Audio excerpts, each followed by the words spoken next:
হ্যাঁ, উনি অত্যন্ত ক্ষমতালোভী এবং এই ক্ষমতার যে একটা লোভ, অনেক মানুষের রাজনৈতিক ক্যারিয়ার নষ্ট করেছেন উনি এই লোভে।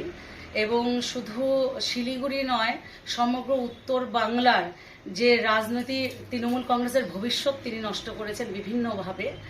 এবং তিনি তো নিজেকে শিলিগুড়ির অভিভাবক বলতেন, উত্তর বাংলার অভিভাবক বলতেন, এক কথায় ছিলেনও তাই হয়তো।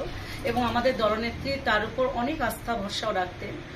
আমি তাকে একটাই কথা বলবো যে তিনি যদি ক্রেডিটটা নেন উত্তর বাংলার জয়ের, তাহলে আজকে উত্তর বাংলা, শিলিগুড়ি সহ সমগ্র উত্তর বাংলার হারের যে পরাজয়ের যে দায়, সেটাও তাকে নিতে হবে।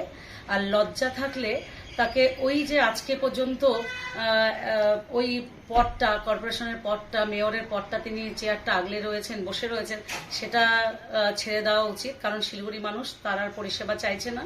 তার প্রমাণ 245টা বুথ রয়েছে আমাদের শিলিগুড়ি বিধানসভায়।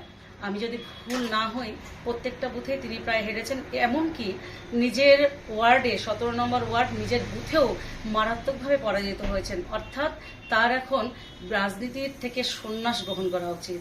তাতে আমার মনে হয় দলটা বাঁচবে। এবং এই মানুষগুলোকে যদি আমরা সরিয়ে রাখি, এদের মুখ সামনে আর না আনি, তাহলে আমার মনে হয় দলটা আবার কোনোদিন ঘুরে দাঁড়াতে পারে।